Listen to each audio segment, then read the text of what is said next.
अस्सलामुअलैकुम and a very good morning. जागो लाहौर में आप सबको खुश आमदीद कहते हैं। मैं हूं मुनीबा आसिफ। मैं बिल्कुल ठीक ठाक हूँ जी। उम्मीद करती हूँ आप लोग जहाँ के होंगे खैरियत से होंगे, ठीक ठाक होंगे, हैप्पी होंगे।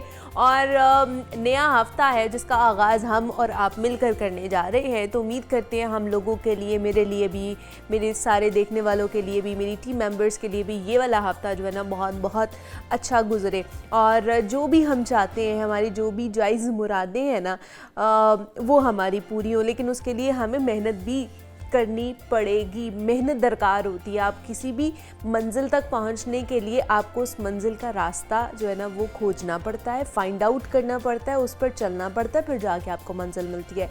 घर बैठे बैठे बग़ैर किसी भी मेहनत के मंजिल या फिर कामयाबी हासिल नहीं की जा सकती है।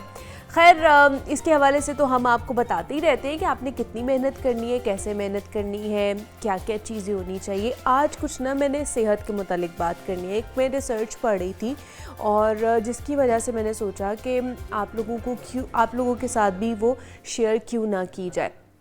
अब रिसर्च में ये था, सेहत के मुतालिक थी वो रिसर्च, और WHO ने वो रिसर्च जो है ना वो शाया की हुई थी। और उनके मुताबिक 3 ऐसी बड़ी बीमारियां हैं जिसकी वजह से हज़ारों ने, लाखों ने, करोड़ों लोग जो है ना वो हर साल इन बीमारियों का शिकार होते हैं।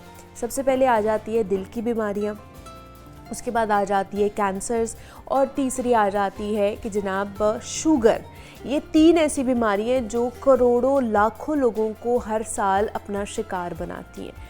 और बताया ये जा रहा था कि पूरी दुनिया में 74% जो लोग हैं ना, पॉपुलेशन है, वो इन 3 बीमारियों का शिकार है, जिसमें शुगर आ जाती है, कैंसर्स आ जाते हैं और दिल की बीमारियां आ जाती हैं। अब आप ये देखें कि ये तीनों बीमारियां क्या हैं, कहीं ना कहीं हमारे लाइफस्टाइल से जुड़ी हुई हैं, हमारे खाने पीने की आदत से जुड़ी हुई हैं। शुगर का मसला आप देख लें कि बहुत हद तक जो डायबिटीज़ टाइप 2 के लोग हमें मिलते हैं, जिनका लाइफस्टाइल हेल्दी नहीं होता, जो खाने पीने की चीज़ों में एतदाल नहीं बरतते हैं, और वो कहीं ना कहीं जाके डायबिटीज़ का शिकार हो जाते हैं। फिर कैंसर के पेशेंट भी कहीं ना कहीं ऐसी चीज़ें, कॉजिंग इफ़ेक्ट्स होते हैं, कॉजिंग एलिमेंट्स होते हैं जो कि हमें कैंसर की तरफ लेकर जा रहे होते हैं। हम इन बीमारियों का शिकार होना शुरू हो जाते हैं। हम जो है वो कोई एक्टिव लाइफस्टाइल नहीं रखते हैं, हम कोई स्पोर्ट्स नहीं रख रहे हैं, हम कोई एक्सरसाइज नहीं कर रहे हैं, हम लोग जिम नहीं जा रहे हैं, हम योगा नहीं कर रहे हैं, हम कुछ भी नहीं कर रहे हैं। हम क्या कर रहे हैं? हम सिर्फ खा पी रहे हैं, हम अपनी ज़िंदगी इस तरह जी रहे हैं, और फिर इस तरह की बीमारियां भी बढ़ेंगी। आप भी देखें कि हर घर में जो है ना वो एक शुगर पेशेंट पाया जाता है। जो खाने पीने की आदत है इतनी बुरी है कि हमारा मूड स्विंग्स बहुत ज़्यादा होते हैं, हमारे हार्मोनल जो इम्बैलेंस है वो बहुत ज़्यादा होना शुरू हो जाता है। बच्चियों में ये चीज़ें बहुत ज़्यादा पाई जा रही होती हैं।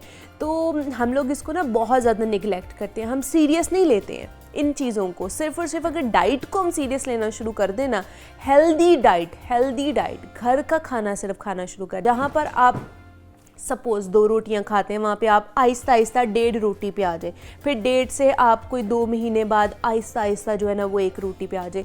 पोर्शन कंट्रोल करने की कोशिश करें और घर का खाना खाएं, आपका वज़न कभी भी नहीं बढ़ेगा, आपको कभी भी कोई बीमारी नहीं लगेगी। तो ये बड़ा ज़रूरी है कि हेल्दी लाइफस्टाइल ऑप्ट करना है। तो हम तो आपको आगाह करते रहेंगे कि भाई ये वाली रिसर्चेज आ रही हैं, इसका ये इम्पैक्ट पड़ रहा है, आपने क्या करना है और क्या नहीं करना। हम तो चाहते हैं कि आप सेहतमंद रहें ताकि आप हमारे साथ जुड़े रहें। तो अभी आप लोगों ने इसके ऊपर ज़रूर अमल दरामद करना है, और आज भी हेल्दी चीज़ें, हेल्दी टिप्स हैं जो आप तक हमने पहुँचानी है, लेकिन उसके लिए आपको हमें हमारे साथ रहना पड़ेगा ना, पूरा ये 2 घंटे आपको हमारा शो देखना पड़ेगा। खैर, अभी हमने आगे बढ़ना है, कुछ मजीद सेहत के हवाले से बात कर लेते हैं। और जो मैं अपने इंट्रो में सेहत के मुतालिक बात करी थी कि इनएक्टिव लाइफस्टाइल की वजह से हम बहुत सारी बीमारियों का शिकार हो जाते हैं, और जो सर फहरिस्त बीमारियां आजकल हमें नज़र आ रही हैं वो ये 3 बीमारियां हैं। डायबिटीज़ है, उसके साथ कार्डियोवैस्कुलर डिजीज़ हैं जो कि हार्ट की डिजीज़ आ जाती हैं, और साथ ही साथ कैंसर। ये 3 बीमारियां जो है टॉप ट्रेंड पर हैं, जिसकी वजह से बहुत से लोग मौत के मुंह में भी चले जाते हैं।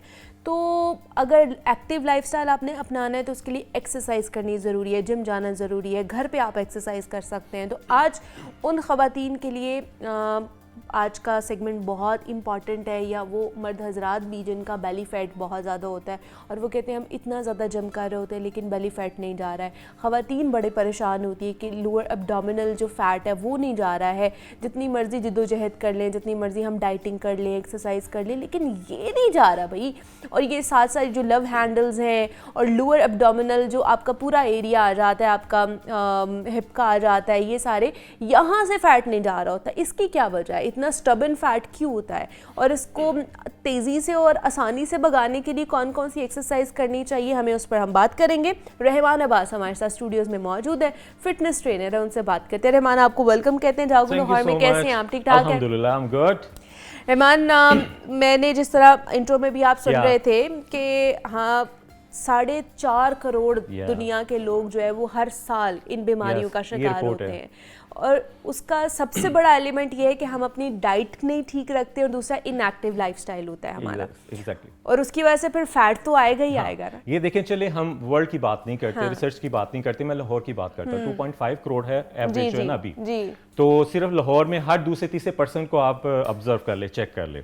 जो मैंने मोस्टली देखा है पर्सनली, जो मेरा एक्सपीरियंस रहा है, चलो कैंसर की तो मैं अभी बात नहीं करूंगा, डायबिटीज वो यंग पर्सन में, कार्डियोवैस्कुलर डिजीजेस वो बहुत ज्यादा है। आप कार्डियोलॉजी में जाके सिर्फ देख ले, आपको पता चल जाएगा। वर्ल्ड रिपोर्ट एक सेपरेट है, मैं सिर्फ हॉस्पिटल एक हॉस्पिटल की मैं बात कर रहा हूं। हॉस्पिटल जाके देख लें, आपको पता चल जाएगा। अब उसमें ये देखना कि चलो हम इस दहाने पे पहुंच चुके हैं, जिंदगी ले आइए, लेकिन क्यों लेके आइए, क्या वजूहात बनी है कि यंग पर्सन को क्यों बनी है। चलो एक एज हो जाती है, एज फैक्टर हो जाता है तो समझ आती है, अच्छा तो हार्ट का इशू हो गया, बीपी की वजह से इशू हो गया। लेकिन अगर यंग पर्सन में है या मैच्योर पर्सन में तो उसकी वजह क्या बनी है। अब वजह जो पर्सनली हम इतना बार बार चीख के भी कहते हैं कि अपना लाइफस्टाइल बदलो।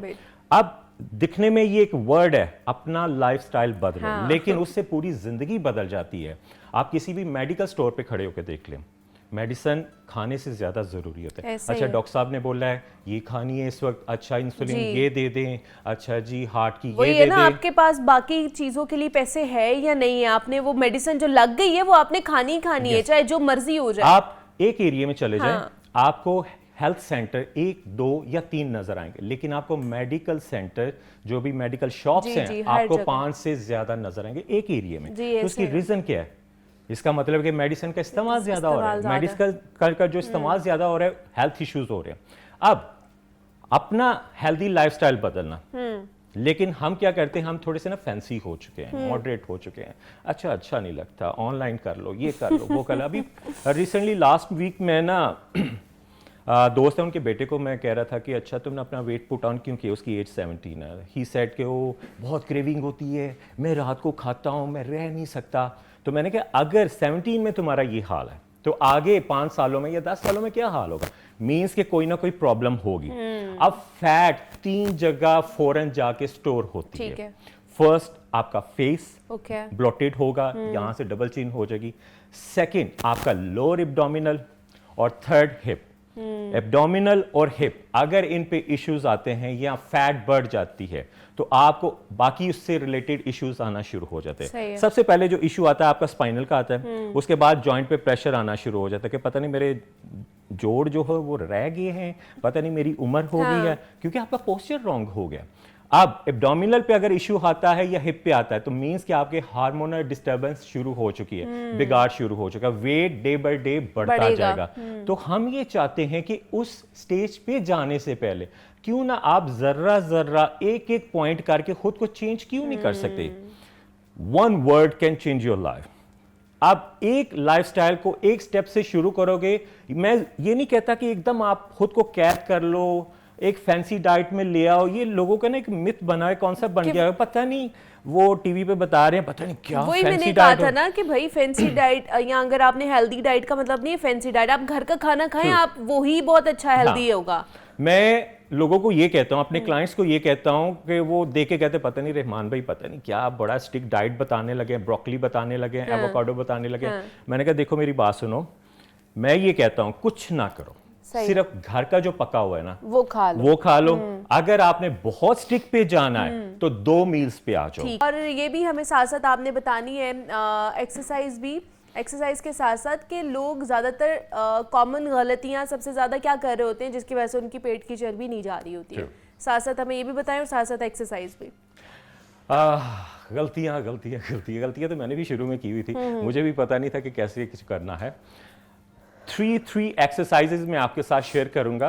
आज हमारा टॉपिक है लोअर एब्डोमिनल और हिप। आप लोअर एब्डोमिनल में आपका लेग वर्कआउट आ जाता है, उसमें मिस्टेक्स क्या होती हैं, गलत क्या करते हैं, वो मैं आपको बताता हूँ, और बहुत सी ऐसी एक्सरसाइजेज जिसको हम इफेक्टिवली कर सकते हैं और इसका रिजल्ट आता है। अब उसमें फर्स्ट एक्सरसाइज, लेकिन उससे पहले वार्म अप आपने करना है, इजी वार्म अप। अगर वॉक करके घर आके आपने वर्कआउट करना है वो भी बेस्ट है, नहीं तो आपने सिंपल जो है स्टेप्स आपने लेने हैं एक रिदम के साथ। इस तरह आर्म्स और फुल बॉडी को आपने एक रिदम में ले आना है, लेकिन 30 सेकेंड 2 टाइम्स मीन्स 1 मिनट हो गया, आपने इस तरह एक रिदम के साथ मसल आपके एक्टिवेट हो गए। फर्स्ट एक्सरसाइज में बताऊंगा वाइड लेग स्क्वाट्स आपने करने हैं। अब इसमें गलत और सही साथ साथ में बताता जाऊंगा और आप उसको फॉलो करना। फर्स्ट मिस्टेक लोग करते हैं कि फुट फिंगर प्रेशर साइड पे चला जाता है, उसकी पोजीशन साइड पे चली जाती है।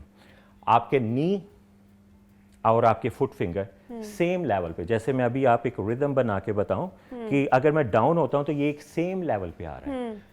इससे फायदा ये है कि आपके नी पे प्रेशर नहीं आएगा, और अगर आप थोड़ा सा इनसाइड या आउटसाइड इस तरह करते हो तो 100% आपके नी पे प्रेशर आएगा। ओके, ये राइट और रॉन्ग मैंने बता दिया। अब वाइड लेग का फायदा क्या है, आपके इनर हैमस्ट्रिंग, आपके आउटर और आपके ग्लूट्स सिंपल आपने करना है।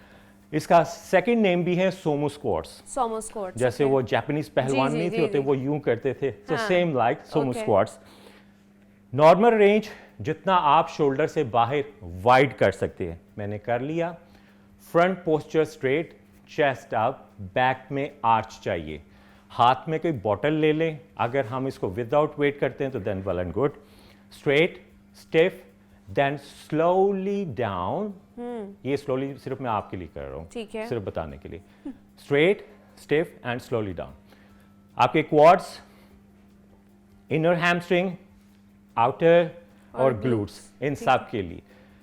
Lunges, walking lunges mostly people wrong करते हैं कि जैसे फॉर एग्जांपल स्टेपर्स है, स्टिफ पोजीशन में करना है तो वो इस तरह शिवर करते या बैलेंस नहीं कर सकते। अब इसको राइट पोजीशन में कैसे करना है, स्ट्रेट स्टैंडिंग, जितने मेरे शोल्डर हैं आपके फ्रेम के मुताबिक आप जो स्टेप आपने बैक लेके जाना, अगर मेरा राइट है तो राइट, अगर लेफ्ट है तो लेफ्ट, इसी पोजीशन में स्टैंडिंग देन बैक, कभी भी आप गिरेंगे नहीं। आप फर्स्ट इनिशियल स्टेज में आपने क्या करना है, जो लेग फॉरवर्ड पोजीशन में है आप उसको ग्रिप कर लें या उस पर हाथ रख लें, देन आपने डाउन करना है, रिदम अप एंड डाउन।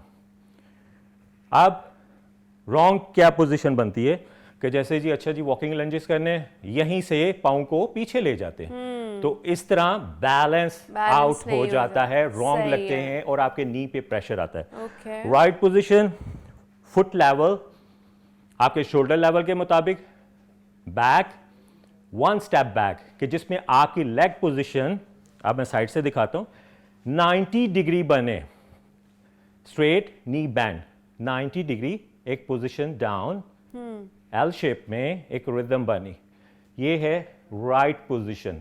ठीक है, आप जितना मर्जी लगा लें, अगर आप राइट पोजीशन में लगाएंगे विद इन अ वीक आपको रिजल्ट मिलना शुरू हो जाएगा, अदरवाइज सालों गुजर जाएंगे, ऐसा होगा। Okay, 10 step each side, rhythm 1, ऐसे कर सकते हैं, ऐसे कर सकते हैं, हाथों को बैक पे लेके जा सकते हैं, अगर बैलेंस नहीं हो रहा तो नी पे सपोर्ट कर सकते हैं। नाउ 1 2 3 4 5, देन स्विच अगेन, मैं वापस आया, फॉरवर्ड किया लेफ्ट को, और अगेन 5 5, आपने 10 10 करना है। ओके, 1 2 3 4 5, ऐसे करना है, अप करना है, डाउन करना है, बैक पे लेके जाना है, आप जैसे कंफर्टेबल है। ओके, नेक्स्ट आपने एक्सरसाइज, ये है थाइस में लेग टोनिंग में थर्ड एक्सरसाइज, डेडलिफ्ट आपकी बैक स्ट्रेंथनिंग के लिए स्ट्रेट बार ले लें, उसको बैक पे रख लें। अगर बार नहीं है, वैसे जिम में हाइपर एक्सटेंशन बेंच होते हैं, हम उस पर कर सकते हैं। अगर वो भी नहीं, हम इसको विदाउट वेट करेंगे। ठीक है। पाँव शोल्डर लेवल वाइड, साइड मैंने चेंज की, हाथों को बैक पे रखा, लेग्स मेरे थोड़े से बेंड होंगे, हिप बैक साइड, इसको मैं पुश करूंगा, बैक में आर्च आएगा। नाउ हाथ बैक पे, हिप को बैक साइड पे डाउन, स्क्वाट शेप में, then up, 1 2 3 4 5। After this now switch, दोनों हाथ बैक पे, अपनी थाइस के साथ रखना है, chin up, chest up, then down, एक रिदम में बॉडी को 90 डिग्री बेंड, देन अप, 1 2। अब लोग गलती क्या करते हैं, यही लगा रहे हैं डेडलिफ्ट, नीचे देख रहे हैं। अच्छा। अब इस तरह करके वो लगाते हैं। अब इस तरह मेरे पोस्चर की शेप बन रही है राउंड में, स्पाइनल पे प्रेशर 99% कंफर्म है। ओके। बैक में आर्च चाहिए, chin up, chest up, now slowly down, okay. Up, सारा प्रेशर हिप पे एंड ग्लूट्स पे। सही है। Perfect 3 exercises. No jumping jacks. जिनका वेट ज्यादा है, जिनकी हिप प्रेशर ज्यादा है, प्लीज आपने अवॉइड करना है जंपिंग जैक से। ठीक। Okay, let's do mountain climbing. Down, एक रिदम, साइड्स। आज लगता है रहमान की सारी एक्सरसाइज हमारे शो पे ही हो गई। अब वार्म अप हो गया। मैं तो चाह रहा हूँ कि आगे जो है ना और एक्सरसाइज। आज के डे का वर्कआउट आपको हमारे यहाँ पे ही हो गया। Okay okay, stiff body, same like posture आपने करना है पुशअप की तरह। ओके, 1 लेग आगे फॉरवर्ड करना है, स्क्वीज, 2 3 4 5।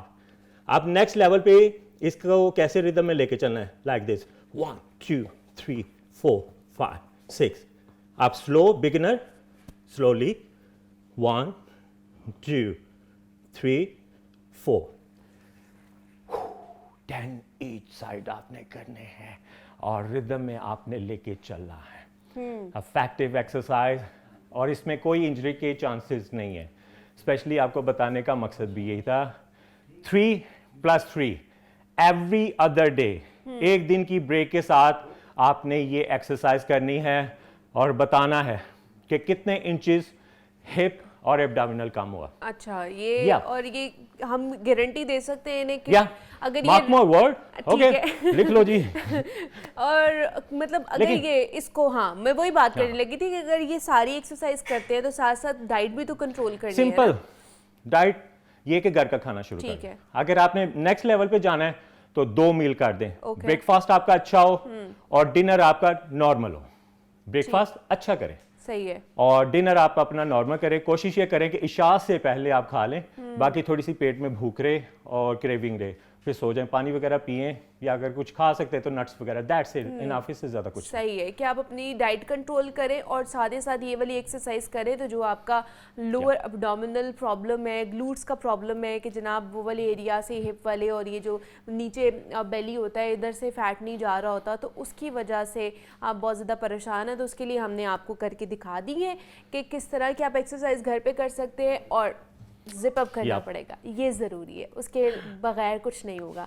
तो रहमान हमारे साथ मौजूद है। Thank you so much Rahman कि आप आए और इसके ऊपर बात भी की और हमें सिखाते भी रहते हैं कि हम लोग हेल्दी रह सके। जनाब अब कुछ खाने पीने के हवाले से बात कर लेते हैं कि सर्दियाँ शुरू हो चुकी हैं और सर्दियों में ऐसी कौन सी डाइट हमें लेनी चाहिए और जिससे एक तो हमारी स्किन भी हेल्दी रहे और दूसरा हमारे बाल भी हेल्दी रहें, क्योंकि सर्दियों में क्योंकि हम गर्म चीज़ों का इस्तेमाल ज़्यादा कर रहे होते हैं, फिर गर्म पानी से नहाना, बाल धोना, और बहुत से लोग पानी कम पीना शुरू कर देते हैं कि जब तक प्यास नहीं लगती है तब तक हम पानी नहीं पीते हैं, जिसकी वजह से हमारी स्किन जो है वो डिहाइड्रेशन की तरफ चली जाती है, हमारे बाल रूखे होना शुरू हो जाते हैं, बहुत सारे प्रॉब्लम है related to skin and hairs हमें विंटर्स में फेस करने पड़ते हैं। तो ऐसी कौन सी डाइट है जो हमें लेनी चाहिए, ऐसे कौन से फ्रूट्स फूड ग्रुप्स हैं जो कि हमें खाने चाहिए इन विंटर्स, जो कि हमारे न्यूट्रिशन को मज़ीद बढ़ाएंगे, हमें ग्लो भी देंगे, हमारे बाल भी अच्छे होंगे।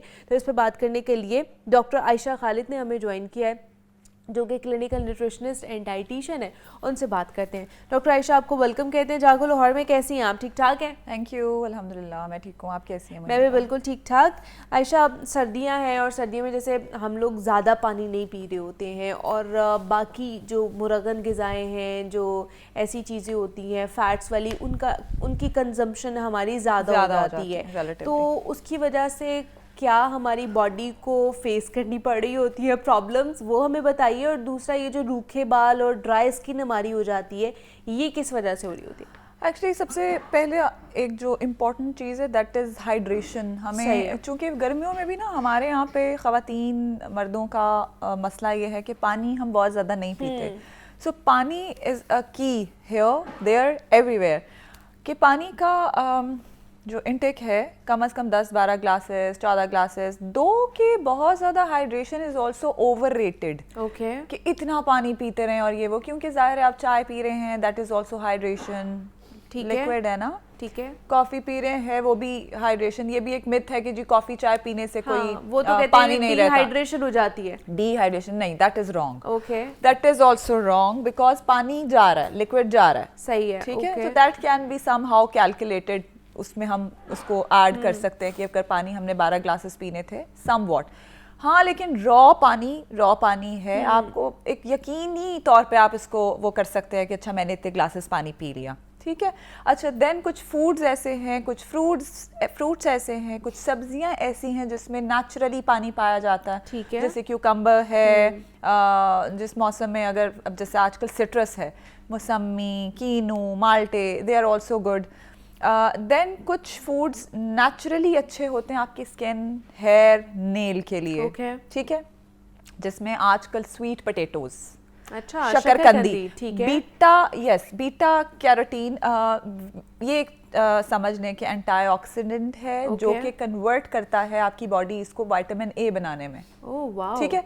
So vitamin A, those who know, मैं हमेशा एक बात कहती हूँ कि आप इतनी टेक्निकलिटीज़ में ना जाएं, और क्योंकि आजकल ना सोशल मीडिया में मुनीबा एक प्रॉब्लम ये है कि जहाँ पे बहुत ज़्यादा media, social media, whatever the platform it is, हम जो सुनते हैं हम उसको फॉलो करते हैं without getting into the details कि जिसने कोई चीज़ एंडोर्स कर दी और वो चीज़ ठीक है।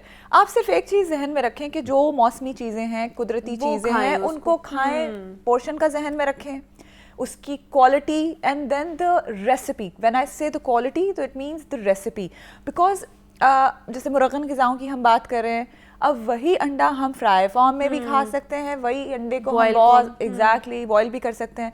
अब अंडे में जो एक बहुत अच्छा विटामिन है, that is vitamin B, biotin. Okay, आपने देखा है अक्सर बालों के लिए, स्किन के लिए लोग बायोटिन के वो कैप्सूल्स और टैबलेट्स खा रहे होते हैं, ठीक है। अगर आप एक अंडा डेली ले लेते हैं, जो कि नॉर्मली लोग नहीं लेते ना, वो अभी से अगर एक अंडा डेली लेना शुरू करते हैं, वो एक फ़र्क देखें अपनी स्किन में, हेयर में, नेल में। हम कहते हैं कि जी हम तो कर रहे हैं, कोई फ़र्क नहीं पड़ता। हम ये नहीं देखते हैं कि हम डाइट में भी तो कुछ नहीं कर रहे हैं ना, हम वही चीज़ें नॉर्मली खा रहे हैं, अपनी तली हुई चीज़ें, ब्रेकफास्ट लेट कर रहे हैं, या ब्रेकफास्ट कर ही नहीं रहे हैं। तो अंडा मोस्टली हम खाते ही ब्रेकफास्ट में, तो अगर किसी का ब्रेकफास्ट ही छूट रहा है तो वो बहुत मेजर हिस्सा अपना प्रोटीन का एंड बायोटिन का, यानी विटामिन बी, जो कि होता है योक में है। अच्छा, वो सिर्फ योक में, वाइट्स में नहीं है। भी, और विटामिन डी भी तो होता है ना उसके अंदर, विटामिन डी नेचुरली जो पाया जाता है वो बहुत ही कम चीज़ों में है, उसमें से जो मीट है या meat sources one of those है। Then B12 is found only in animal sources, which is egg, milk, yogurt and meat. ठीक है, ठीक हो गया। और वो B12 हमारी स्किन के लिए, हमारे हेयर्स के लिए सारे बहुत अच्छा है। विटामिन्स दो, जितने भी कॉम्प्लेक्स विटामिन्स हैं, B complex, vitamin D, vitamin A, ये हमारे लिए स्किन हेयर नेल के लिए जनरली भी जरूरी है। एंड देन प्रोटीन, देखिए कैरेटिन जो है, जो हम करा रहे होते हैं और बाहर से इंजेक्ट कर रहे होते हैं, वो हमें उसमें मिल रहा है। कीनू भी है, फिर कैरेट्स भी है, बीटरूट, इसका जूस बनाकर पिया जा रहा होता है, ABC जूस जो आजकल चल भी रहा है। तो इसमें से ज़्यादातर जो फाइबर होता है वो तो निकल जाता है और खाली हम लिक्विड पी रहे होते हैं, तो उसका नुकसान भी तो होता है ना फिर हमारा, कि नहीं तरीके से नहीं है मुनीबा, लेकिन हाँ एज आई सेड कि if you are taking raw fruit और वेजिटेबल दैट इज बेटर। बुराई भी नहीं है, अब जो बंदा नहीं कर रहा ना, तीनों में से दोनों में से कोई चीज नहीं कर रहा, ना वो खा रहा है ना पी रहा है, तो बेहतर है पी ले, कम से कम पी तो लेगा ना, क्योंकि वो पानी भी नहीं पिएगा, सो उस तरह से बेहतर है। लेकिन कोई वो ऑफुल किस्म की बात नहीं है, it's not as hazardous as जैसे कहते हैं ना कि अगर आपने अंदर से उसका गूदा ही निकाल दिया, उसका फाइबर ही निकाल लिया, तो अब आप सिर्फ उसका फ्रुक्टोज पी रहे हैं, जो शुगर है ना, सिर्फ आप वो कंटेंट ले रहे हैं, उसका फायदा नहीं। That is right. एंड ये ओवर, कुछ चीजें मुनीबा ओवररेटेड है। अच्छा, सिर्फ वो सोशल मीडिया की हाइप क्रिएट करने के लिए ना वक्तन फवक्तन कुछ चीजें आ जाती हैं, जैसे वो आजकल बेसन का चीला is very popular, so that is actually a myth. Yes you are right, कि जैसे बेसन का चीला है तो वो लोग पीछे पड़ गए कि पता नहीं कोई क्या ही चीज होगी जिससे वेट भी लूज हो जाएगा। भाई है तो वो भी कार्ब्स और स्टार्चेस ही ना। तो इसी तरह ABC जूस कोई ओवरनाइट आपके ऊपर वो ग्लूटाथायोन इफेक्ट नहीं ले आएगा, वो कोरियन स्किन वाला और something. So it's just may be the placebo हमारी रिसर्च टर्म में होता है कि जो हम सोच रहे होते हैं ना वो होने लग जाता है, तो वो एक इफेक्ट हो सकता है, लेकिन इट्स नॉट। आप स्टडीज को पढ़ लें, you will get to know है इफेक्ट है एक हद तक कि हाइड्रेशन जनरली अगर इम्प्रूव, मगर मैं फिर कहूंगी कि ना करने से कर लेना बेहतर है, कोई नुकसान उतना नहीं है। हाँ, डायबिटीज वाले जरा कंट्रोल में वो उसको कंट्रोल करें। अच्छा, ग्रीन टी के हवाले से आप बताने लगी थी कि ग्रीन टी भी हमारी स्किन और हेयर्स के लिए अच्छी है। हेयर एंड स्किन के लिए समवॉट यू कैन से, जैसे फॉर एग्जांपल उसमें जो कुछ कंपाउंड्स हैं, कैटेचिन्स, ठीक है, या एंटीऑक्सीडेंट्स, आपके लिए डेफिनेटली आपकी स्किन के लिए अच्छे हैं, लेकिन अगेन नॉट 1 2 3 डेज वीक्स। आप इसको मंथ्स एंड ईयर्स अगर करते हैं तो फिर जाकर आपको अफेक्ट फील होता है। एंड हमेशा ये बात, ग्रीन टी वही जो हम साशे डाल के पी रहे हैं, साशे कर लें, लेकिन हम घर पे बना सकते हैं, दैट इज इवन बेटर। जैसे जल्दी से मैं क्विकली बता देती हूँ, सौंफ, इलायची, दालचीनी, अजवाइन, कुलौंजी, लौंग। आजकल जैसे बच्चों को, बड़ों को नज़ला जुकाम खांसी हो रहा है, तो लौंग में थोड़ा सा एक सूदिंग इफेक्ट होता है, मेंथॉल वाला, ठीक है। पुदीना भी डाल लें, हाजमे के लिए पुदीना इज गुड। एंड उसमें आप लेमन ग्रास भी ऐड कर सकते हैं, अदरक डाल लें। ये 2-4 चीजें बुरी तो नहीं है, ठीक है, सारी ये सही है, अच्छी चीजें बुरी नहीं है। और आप इसका इस्तेमाल करें, इसका कहवा बना के तो इसमें चीनी और शक्कर, और जो गुड़ वाले और शहद वाले लोग हैं कि जी हम चीनी नहीं डाल रहे, हम शक्कर डालें, वो ये जहन में रखें कि बुराई नहीं है, लेकिन शहद भी उतनी ही कैलोरीज दे रहा है और गुड़ भी उतनी दे रही है, शक्कर भी और चीनी भी उतनी। तो वेट वॉचर्स एंड शुगर वालों को ये जहन रखें, ठीक है, वो इसका ख्याल रखें। अच्छा, लास्टली मुझे बताइए, ओमेगा 3 जो है वो हमारे स्किन के लिए और हमारे हेयर्स के लिए कितना अच्छा, और कहाँ से हम ले सकते हैं? अच्छा, fish is always a good source of omega. Salmon है, रो है, किंग है, whatever the fish there is. अगर लोग, क्योंकि काफ़ी क्योंकि मैं पता पब्लिक डीलिंग में हूँ, पेशेंट्स आते हैं, एंड 2-3 ऐसी ऑर्गेनाइजेशंस हैं जिनमें मैं देखती हूँ कि काफ़ी लोग हैं जो मछली गोश्त नहीं खाते, अंडे नहीं खाते, दूध नहीं पीते। अखरोट बहुत अच्छा सोर्स है ओमेगा 3 का। Okay, so somebody who is not a fond of eating fish और समथिंग, मीट नहीं खा रहा, ठीक है, आप ओमेगाज ले सकते हैं वॉलनट के थ्रू। नट्स जनरली ले सकते हैं, सनफ्लावर सीड्स बहुत अच्छे हैं अच्छे फैट्स के लिए, ठीक है। तो हमें वेजिटेबल सोर्सेज भी तो चाहिए ना, तो वो कर सकते हैं। एंड देन हमें ऑल्टरनेट ज़ाहिर ज़रूर रखना है। काफ़ी ऐसे लोग हैं जो अंडे नहीं खा रहे होंगे, तो आप उसमें मैं हमेशा सजेस्ट करती हूँ कि जैसे आप डाइटिशियन के पास जाकर ज़रूर कस्टमाइज डाइट प्लान बनवाएं, ताकि आपको जो सोर्सेज नहीं मिल पा रही वो आपको सप्लीमेंट के थ्रू मिल सके, ठीक है।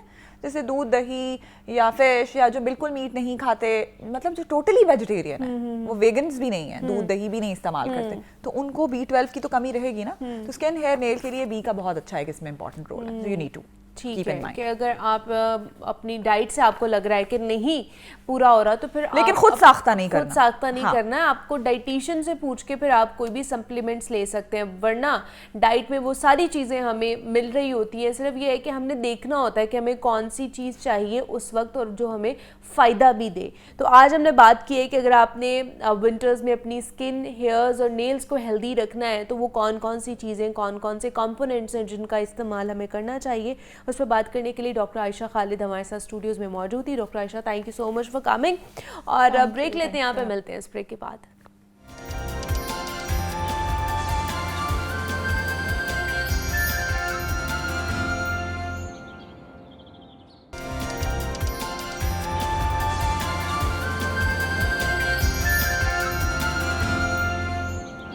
जागो लाहौर। जनाब, अब कुछ लाहौर शहर के हवाले से बात कर लेते हैं। और आजकल आपको पता है कि लाहौर शहर को तकसीम करने के हवाले से बहुत ज़्यादा बात हो रही है, और ये सिर्फ अभी नहीं, बहुत पुराना ये मामला है जो चलता आ रहा है कि लाहौर शहर को 2 हिस्सों में तकसीम कर दिया जाए ताकि जो इंतज़ामी उमूर है वो बेहतर हो सकें, बेहतर कारकर्दगी दिखाई जा सके। तो उसके ऊपर एक अहम पेशरफ्त सामने आई है।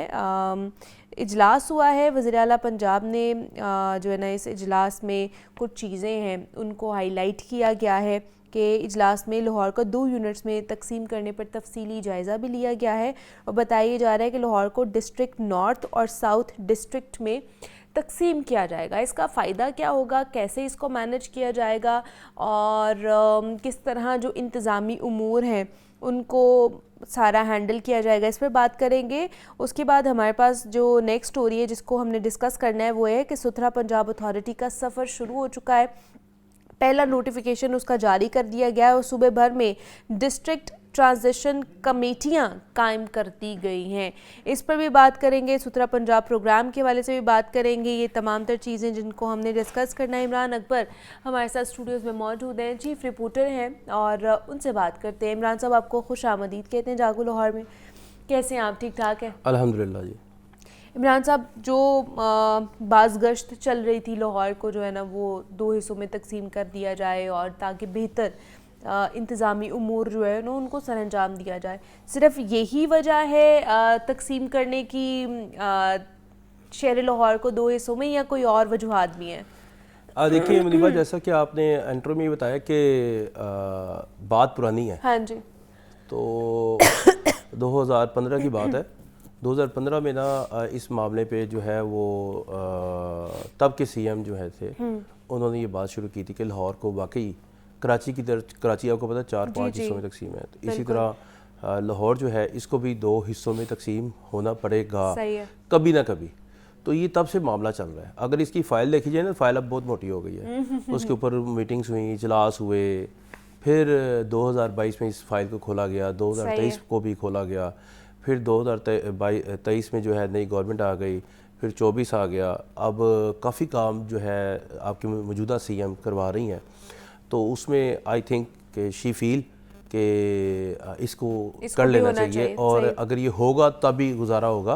क्योंकि आपको पता है कि एक जो है लाहौर का ज़िम्मेदार वो डिप्टी कमिश्नर है, कमिश्नर भी एक ही है, वैसे भी कमिश्नर एक ही रहेगा, मगर इसको नॉर्थ जो साउथ कर लेंगे ताकि जो शहर की वादी है उसका डीसी अलग होगा, और शहर की वादी की दूसरी साइड पे जो पहले जिसको हम रूरल एरियाज़ कहते थे वो भी अब अर्बन में चले गए हैं। दूसरा एक ये भी सवाल उठता है इमरान साहब, लोग जो कहते हैं कि शायद क्या जो डिस्ट्रिक्ट लाहौर जो इंतज़ामिया है वो सही तरह मैनेज नहीं कर पा रही है पूरे लाहौर को, क्योंकि फैलाव बहुत ज़्यादा है, इस वजह से इसको 2 हिस्सों में तकसीम किया जा रहा है क्या? अच्छा, ये देखिए, आपने ना ये लफ्ज़ जो है मैनेज ना कर पाना एक अलग बात है। सही है। अच्छा, मेरे नज़दीक ना हम ये कहते हैं कि कोशिश करते हैं, सही है, और रोज़ ही कोशिश कर रहे हैं। हाँ। मगर जो कोशिश कर रहे होते हैं वो आकर खुद बताते हैं कि यार मैं तो अब इधर बैठा हूँ। अब देखें, एक जगह से दूसरी जगह जाना सबसे बड़ी बात है टाइम बार। अगर आप ज़िला लाहौर के डीसी को देख लें तो उसका दफ्तर जो है वो ज़िला कचहरी में है। अगर उसने रायवंड जाना है तो उसका पूरा दिन गया। बिल्कुल। अगर उसको एक दिन में 3 दफ़ा जाना पड़ जाए रायवंड, मुल्तान रोड। अच्छा, एक दफ़ा वो रायवंड गया है, वापस अपने ऑफिस आया है, फिर उसको एक डायरेक्शन आ गई है, मुल्तान रोड पे पहुंचे, अल्लाह ना करे कहीं पे कोई आग लग गई है, वहाँ पे जाना पड़ गया, उसका तो पूरा दिन गया। फिर जो लोग उसके दफ्तर में आ रहे हैं, उनके दफातर में आ रहे हैं अपने काम के लिए, वो कैसे काम करवाएंगे? वो दिन तो उनका भी गया।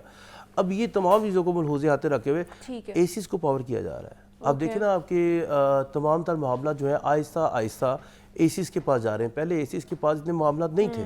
अब ये तमाम चीज़ों को कंट्रोल करने के लिए जो है असिस्टेंट कमिश्नर्स को जो है फुल पावर किया जा रहा है, और जो डीसीज़ के पावर्स हैं वो डेलीगेट कर रहा है उनको, ताकि इनसे ही हम काम ले सकते हैं। एक वक्त में जो हर जगह पर आपने कॉन्फ्रेंस में भी जाना है, किसी आपने खुली कचहरी का इनकार भी कराना है, आपने मुतल्लिका तहसील की हदूद में जाकर सफाई भी चेक करनी है, तो आपने रात को शादियां भी चेक करनी है, आपने किसी स्कूल कॉलेज में जाकर बच्चों को देखना भी है, स्कूलों में जाकर देखना है, स्कूलों की जो सफाई है वो भी चेक करनी है, आपने अस्पतालों में जाकर डेंगू के हवाले से सर्वे करने हैं। इतनी असाइनमेंट्स होती हैं। इस असाइनमेंट में अगर ये 2 असाइनमेंट ये आ जाएँ कि वज़ीर आला पंजाब ने फ़लाँ जगह पर इनॉग्रेशन करनी है, तो वो तमाम तर चीज़ें जो है राइट नो, क्योंकि आपको पता है DC is reporting, first reporting, तो वो फर्स्ट रिपोर्टिंग का नुमाइंदा होता है, उससे जिम्मेदारी होती है। तो इस वाले से जो है लाहौर को 2 हिस्सों में तकसीम करने की बाज़गश्त हो गई है शुरू, और इस पर जो है ब्रीफिंग मांगी गई है। तो ये ब्रीफिंग के बाद ही तमाम, क्योंकि तैयारियां मुकम्मल हैं इनके पास, हर चीज़ मुकम्मल है, और ये इसके ऊपर बस क्योंकि SMBR ने इसके ऊपर ब्रीफिंग देनी है, तो उसके ऊपर ही देखते हैं फिर इसके इस फैसले के ऊपर मोहर कब सब्त होती है और इसके ऊपर काम कब शुरू होता है। तो ये सारे मामलात थे जो कमराबंद इजलास हुआ था, और उसके अंदर ये सारी चीज़ें जो है वो डिस्कस की गई हैं कि लाहौर को 2 यूनिट्स में जो है वो तकसीम किया जाएगा। तो उसके ऊपर मज़ीद क्या पेशरफ्त होगी वो भी हम आपको बताते रहेंगे। अगली स्टोरी पर आना चाहूँगी। सुतरा पंजाब अथॉरिटी का जो सफ़र है वो बाकायदा तौर पर शुरू हो चुका है, नोटिफिकेशन भी जारी कर दिया गया है। ट्रांजिशन का अमल मुझे थोड़ा सा बताइएगा, किस तरह शफाफियत से मुकम्मल होगा ये सारा मामला? देखिए मुनीबा, आपका ये स्टूडियो है लाहौर ने उसका, तो इसको कल को आपको कह दी जाए कि इसको हम बड़ा स्टूडियो बनाना चाहते हैं, तो इसके लिए फिर HR भी ज़्यादा होगी, यहाँ पे लोग भी ज़्यादा होंगे, कैमरास भी ज़्यादा होंगे, और तमाम चीज़ें। और तो पहले वाले को वाइंड अप भी करना है ना, आपने HR सिस्टम सेट करना है, तो उसको आप लाहौर वेस्ट मैनेजमेंट कंपनी को ख़त्म करके एजेंसी बनाएंगे, और एजेंसी बन चुकी है, ठीक है, अथॉरिटी बन चुकी है। अब उसका पहला जो हुक्मनामा आया है उसमें उन्होंने 15 दिन में ये ट्रांजिशन पीरियड मुकम्मल करना है कि ये तमाम चीज़ें जो हैं, जो यहाँ के लोग काम कर रहे हैं, वो अब इनका डेजिग्नेशन चेंज हो जाएगा, अथॉरिटी हो गई ना, लाइक वासा डिप्टी डायरेक्टर, असिस्टेंट डायरेक्टर, पहले AM थे, जनरल मैनेजर थे और ऑपरेशन मैनेजर थे, अब ये डिप्टी डायरेक्टर, असिस्टेंट डायरेक्टर हो जाएंगे, डायरेक्टर हो जाएंगे, एक अच्छी पोस्ट हो जाएगी। और सबसे बड़ी बात यह है कि अथॉरिटी बनने से ये ना गवर्नमेंट ऑन्ड हो जाएगी। ये एजेंसी जो है ये गवर्नमेंट ऑन, पहले गवर्नमेंट ऑन पहले कंपनी थी ना, कंपनी गवर्नमेंट ऑन नहीं होती, वो प्राइवेट एक किस्म का उसमें आया था, तो वो गवर्नमेंट उसको वो कर रही होती है, होता तो वो पैसे गवर्नमेंट के हैं, फंड देती है, मगर वो कर्जे की टाइप फंड होता है, तो कि हम इस कंपनी को पैसे दे रहे हैं, वो कर्जा टाइप आ जाते हैं, जिसमें मैं आपको बता देता हूँ 250-300 अरब रुपया जो है वो कंपनी को दिया जा चुका है 2012 से लेकर अब तक। अब जब ये एजेंसी बन जाएगी वासा, जिस तरह लाइक वासा है, तो इसी तरह लोगों को फिर वही हकूक होंगे, वैसे ही मामला चलेंगे, एक अच्छे तरीके से बेनिफिट्स भी होंगे, लोगों के तबादले भी हो सकते हैं, और इसमें आप डिविजनल वाइज तबादले भी कर सकते हैं। अगर किसी को सजा देनी है उसको कसूर वाले को लाहौर, लाहौर वाले को शेहूपुरा वाले को लाहौर, इसी तरह अथॉरिटी मिल जाएगी, डायरेक्टर वाइज फैसलाबाद भी कोई जा सकता है, कोई मरी जा सकता है, कोई इसी तरह जो है मुख्तलिफ इजला जो बड़े बड़े इजला हैं वहाँ पर भेज सकते हैं। ये अथॉरिटी बनाने का मकसद भी यही है, और ये देखें ये बनने से इतना ज़बरदस्त काम होगा, ह्यूज HR है, 1.5 लाख के करीब लोग हैं पूरे पंजाब में जो सिर्फ और सिर्फ सफाई सुथराई कर रहे हैं, और पहले ऐसा नहीं था। पहले मैंने आपको पहले भी बताया था कि पहले जो है वो सिर्फ शहरों की हद तक जो है वो काम हो रहा था। इसमें ना मैं आपको बताता हूँ, मैं कोई तारीफ़ नहीं कर रहा, ये एक इतने सिस्टम तरीके से लेकर जाया गया है, दिसंबर टू दिसंबर 2024 दिसंबर और 2025 दिसंबर, 4 दिसंबर या 5 दिसंबर को इसका इफ्तिताह होता है, इनॉग्रेशन होती है एक्सपो सेंटर में, वज़ीर आला पंजाब करती हैं, और अगले 5 दिसंबर को अथॉरिटी बन जाती है। और इनका जो CEO लाहौर वेस्टमेंट कंपनी के थे बाबर साहब, उनको अथॉरिटी का DG बनाकर एजेंसी का भी एडिशनल चार्ज उनको दे दिया गया। अब देखिए ये एक टीम वर्क था और टीम वर्क हुआ, सामने आया। अब इसमें जो जारी बात है लूप ऑल्सो हैं कि लोगों को प्रॉब्लम्स हैं, लोगों को परेशानियां हैं, पेंशन्स का मसला है, सेंट्री वर्कर्स की सैलरीज का मसला है, वो तमाम तर चीज़ें जो है अथॉरिटी बनने से काफ़ी हद तक मुकम्मल की जाएंगी। इसमें सबसे बड़ी बात है कि आपने अथॉरिटी बना ली, आपने सफाई के हवाले से शहरों में जो है आबादकारी कर ली, HR बना दी, सफाई सुथराई कर रहे हैं, आपके पास मशीनरी कहाँ से आ रही है? इतनी ज़्यादा मशीनरी आपके पास। लाहौर शहर में अगर देखा जाए तो आपके पास 1300 से 1400 गाड़ियाँ हैं। इतना बड़ा ऑपरेशनल जो है वो इसको जो है मैनेज कर रहे हैं। देखिए इतना अच्छा मैनेज किया गया है। तो एक फोरम पर, इंटरनेशनल फोरम पर हमारी तारीफ हुई और इस सुथरा पंजाब प्रोग्राम की तारीफ हुई है। आरिफ खलील, उन्होंने बड़ा ज्यादा इसको उठाया है। उन्होंने गाड़ियां बनाई। मिस क्वीन जो आपने सुना था 2020 में उन्होंने तैयार करवाई थी, उस मिस क्वीन को देखते हुए आज मिस क्वींस तैयार की जा रही है। उन्होंने मिस क्वीन तैयार करवाई थी एक छोटी सी हाली, यानी कि अपने पास कंडम गाड़ियों के हवाले से तैयार करवाई गई थी। आजकल तो नई गाड़ियां ली जा रही हैं, उन्होंने पुरानी गाड़ियां लेकर उसको मिस क्वीन के तौर पर पेश किया और उनको तमगा इम्तियाज भी दिया गया और उनका नाम गया इस वाले से कि इन्होंने बगैर कोई बजट से मिस क्वीन तैयार कर दी और पूरे शहर में हमें नजर आई। लास्टली ये हमें बता दें कि अब चलिए अथॉरिटी बनने जा रही है, इनके पास फुल अथॉरिटी होगी, जो भी कर सकते हैं।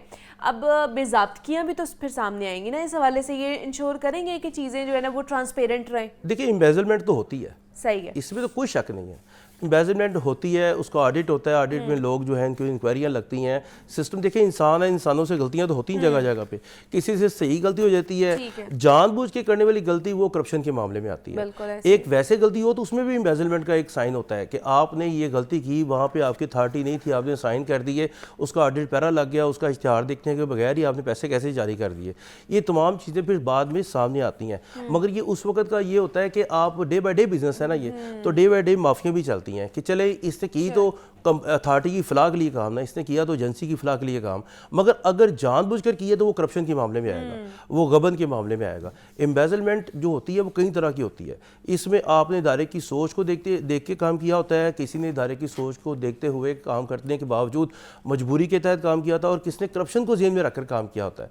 ये तमाम चीज़ें जो हैं वो आपके ऑडिट पैरास में सामने आती हैं। जैसे ही ऑडिट पैरा सामने आता है तो उसमें काफ़ी ज़्यादा चीज़ें होती हैं, इंक्वायरी भी लगती हैं, उनको फिर ऑब्वियसली वो फिर कार्रवाई भी होती है और सजाएं भी मिलती हैं और ये सारा मामला चलता है। तो लाहौर शहर को एक तो 2 हिस्सों में तकसीम किया जा रहा है, उस हवाले से हमने आपको बताया, और दूसरा ये जो सुथरा पंजाब अथॉरिटी जो बना दी गई है उस हवाले से हम बात कर रहे थे। इमरान अकबर हमारे साथ मौजूद है। इमरान साहब बहुत शुक्रिया आपके वक्त का। ब्रेक लेते हैं, हम यहाँ पर मिलते हैं इस ब्रेक के बाद।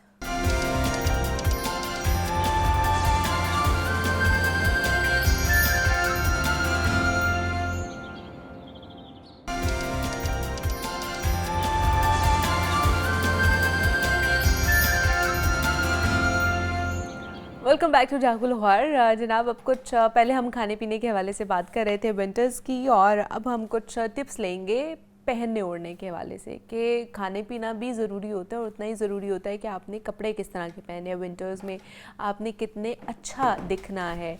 अगर आप लेयरिंग भी कर रहे हैं विंटर्स में तो उन लेयरिंग का भी कोई कॉन्सेप्ट होना चाहिए ना, कोई सर पैर होना चाहिए कि नहीं होना चाहिए। ऐसा तो नहीं है ना कि एक कलर आपने और पहना है, एक कलर आपने और पहना है और अजीब व गरीब बनकर आप जो है ना वो कहीं इवेंट पर चले गए हैं।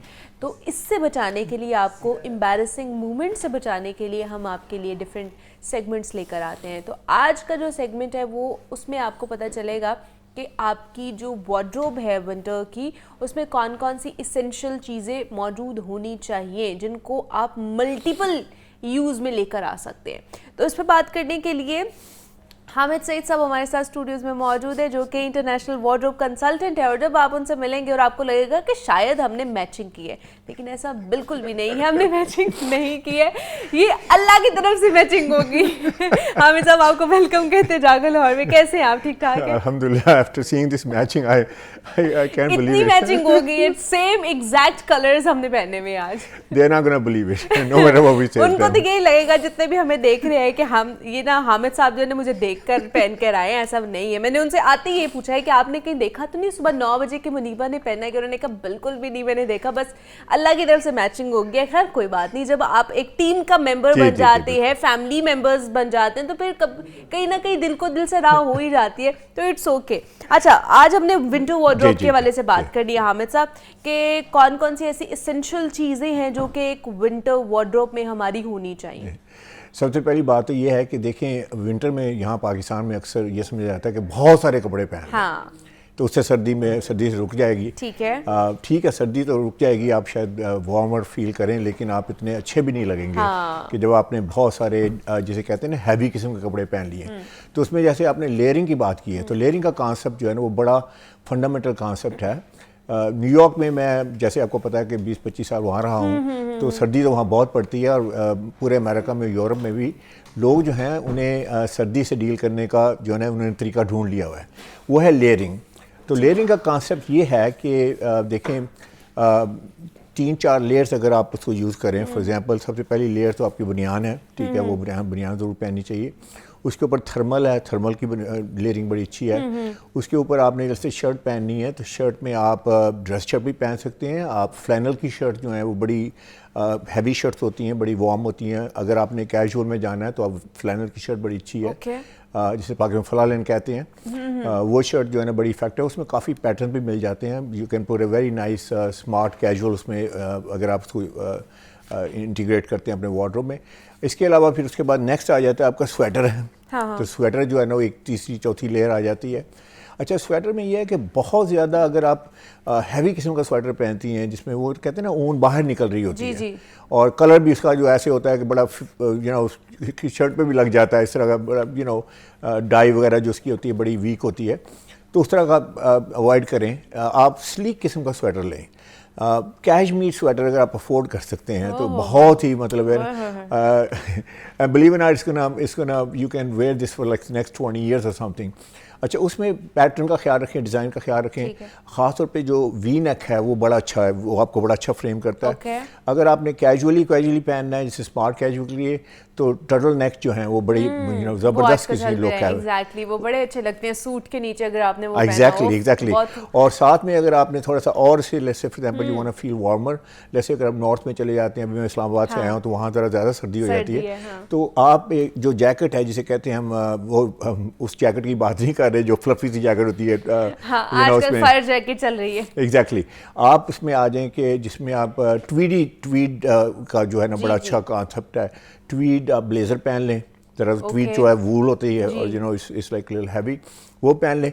अच्छा, उसके बाद भी अगर आपको सर्दी लग रही है तो फिर आप लॉन्ग कोट पहन सकते हैं। लॉन्ग कोट का कॉन्सेप्ट पाकिस्तान में इतना people are not used to it, और आप देखा है ख़वातीन में ख़ास तौर पर वो सर्दी लग रही होती है, अच्छा लिबास पहना होता है। And believe it or not, I was the other day I was at a wedding and I saw a couple of women and they were shivering, really, but they wanted to look good. I mean, I don't blame them. तो उसमें यह है कि long coat जो है ना वो I think that works, बहुत अच्छा लगता है। और अगर आप ज़रा और वेस्टर्न लुक देना चाहते हैं तो फिर आप हैट भी पहन सकते हैं, क्या बात, और मफलर पहन ले साथ में, और साथ में gloves, and I think you will be pretty warm. शादी पे नहीं है पहनना आप लोगों ने कि आप हैट भी पहन के चली गई, मफलर भी पहन के चली गई, लेकिन देखें उसका तरीका यह है कि आपने जब शादी में ऐसे घूमना नहीं, अंदर तो टेम्परेचर ठीक है ना, तो आप उतार के वहाँ कहीं टांग देना, मतलब है। अब देखें अमेरिका में, न्यूयॉर्क में तो यह है कि जहाँ भी जाते हैं आप तो पूरा एक रूम बनाया होता है जहाँ के आप कोट वगैरह टांग सकते हैं। या पाकिस्तान में ऐसा नहीं है, but still you can get out of the car and leave the coat there, और आप इंसर्ट जाएं और उसमें at least you will be warm। सबसे ज़्यादा जब आप लोगों को देखते हैं, इंटरैक्ट कर रहे होते हैं हामिद साहब, ऑब्वियसली जब आप ऑफिस जाते हैं, कहीं दुकान पे जाते हैं, कहीं पर भी देखते हैं लोगों से इंटरैक्शन होती है, पब्लिक इंटरैक्शन, तो सबसे ज़्यादा लोगों ने ये लेयरिंग के हवाले से क्या गलतियाँ की हुई होती हैं? अच्छा, जो आपको नज़र आ रही होती है, कॉमन मिस्टेक्स क्या होती है? सबसे बड़ी तो यह है कलर कोऑर्डिनेशन राइट नहीं होती, और दूसरी बात है फिट राइट नहीं होती। वो समझते हैं कि क्योंकि मैंने सर्दी है ना, इसलिए मैंने रज़ाई की तरह, कंबल की तरह ओढ़ लेने कपड़े, एंड बिलीव इट अगर फिट नहीं है ना कपड़ों में, उसमें भी फिटिंग का आपने खास तौर पे ख्याल रखना है। अब देखिए ना, एक बंदा ढीला ढाला कोट पहना हुआ है, ढीली ढाली जैकेट पहनी है, और ऊपर से कह रहा है कि मैं बड़ा ये हूँ, बड़ी तोप चीज़ हूँ, तो लगता नहीं है ऐसे ना। सही है। तो आई वुड से कि फिटिंग का खास तौर पे आपने ख्याल रखना है। ठीक है। और दूसरा बात है कलर कोऑर्डिनेशन। अच्छा, कलर जो है, अब जैसे आपको कलर तो मैंने बताया मुझे हुए तो हैं मेरे लिए टिप्स पे है। लेकिन वो कलर जो मैं बताता हूँ ना सर्दियों के लिए तो खास तौर पर बड़े अच्छे ठीक हैं। है। आप ब्लैक में आ जाएं, आप उसमें नेवी में, डार्क नेवी नेवी ब्लू में में, आ चारकोल जाएं, चारकोल ग्रे ग्रे और में आ इस तरह जाएं। के कलर्स जो हैं वो आपको सर्दियों में बड़े सूट करेंगे। तो अब तो इन पता है आपको, मैं घर में भी वार्डरोब कंसल्टेंट बन जाती हूँ। मैं घर में सबको बता रही हूँ तो नहीं ये वाला कलर पहने, अब आजकल ये वाला कलर चल रहा है। थैंक यू, मैंने पूरे पाकिस्तान को कंसल्टेंट बना दिया है। Exactly. वो कहते हैं ना आई डोंट हैव क्लोन्स, लेकिन मैंने काफी क्लोन्स पैदा कर दिए हैं। जी जी। तो ये कलर्स का आपने खास तौर पर ख्याल रखना है। ठीक है। इसके अलावा जो है ना देखें, राइट एलिमेंट्स को आप कोऑर्डिनेट करें ना टुगेदर। अब लेट्स से फॉर एग्जांपल अगर आपने ट्वीडी चीज़ पहनी है, ठीक है, लेट्स से ट्वीडी उसमें पैटर्न होता है, थोड़ी सी हैवी होता है, तो उसमें शर्ट आपने बिल्कुल स्लीक सी पहनी हुई है, जैसे बड़ी क्लीन सी स्लीक सी, it's not gonna work with that. उसमें थोड़ा टेक्सचर हो जाए ना, तो टेक्सचर के साथ टेक्सचर मिलाएं। ओके। और उसके साथ इस तरह पैंट में भी आप जो है ना वो थोड़ा टेक्सचरी पैंट पहन सकते हैं। तो जब ना सिर्फ कलर्स मैच करने चाहिए, टेक्सचर भी मैच करने चाहिए, पैटर्न भी मैच करने चाहिए। अच्छा, दूसरा हामिद साहब ये भी मुझे बताइए, जैसे आपने बात की कि हम सूट के नीचे टर्टल नेक भी पहन सकते हैं, वो भी एक अच्छी आपको सूट करती है। बट मैंने ऐसे भी बहुत से मेल्स को देखा है कि जिन्होंने सूट के नीचे, मतलब कोट के नीचे स्वेट शर्ट पहनी हो, एक स्वेटर होता है, एक स्वेट शर्ट होती है, वो पहनी हुई होती है, वो उसके साथ पहननी चाहिए सूट के साथ या नहीं? बिग नो नो है वो। अगेन ना, आप कैजुअल को आप उसके जिसे कहते हैं मोर प्रोफेशनल लुक है उसके साथ मैच कर रहे हैं, तो it's not gonna work. Formal के साथ आप नहीं मैच कर सकते।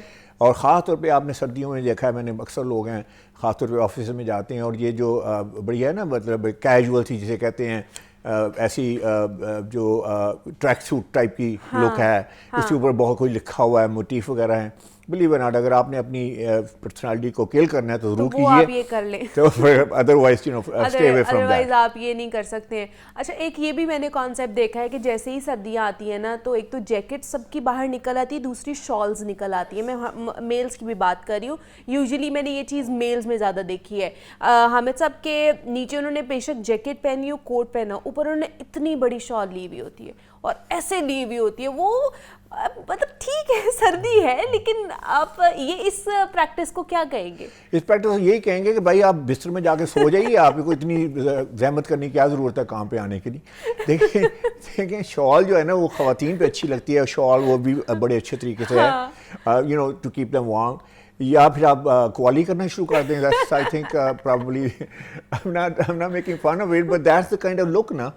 तो उसमें देखें ना, आप प्रोफेशनल, आप मीटिंग में जा रहे हैं, आप इस तरह करके अपने आप को यू नो रैप अप करके जा रहे हैं, और यू नो सिर्फ आपका you know I don't think this is appropriate. मतलब आप जिस तरह हम लेयरिंग का बता रहे होते हैं कि आप थर्मल पहने, आप बाकी चीज़ें सही तरह से पहने, तो आपको इतना वो फिर करना नहीं पड़ेगा, मिसमैच नहीं फिर आप होंगे कि आपने नीचे कोट पहना हुआ है, ये जैकेट पहनी हुई है, शलवार कमीज़ पहनी हुई है, और आपने ऊपर से फिर इतनी बड़ी जो है ना वो चादर भी ली हुई है कि आप फिर अजीब ही लग रहे हैं। फिर वो इवेंट जो है ना वो आपका सारा स्पॉइल हो जाता है, एम्बैरेसमेंट हो रही होती है, फिर लोग आपको देखते हैं।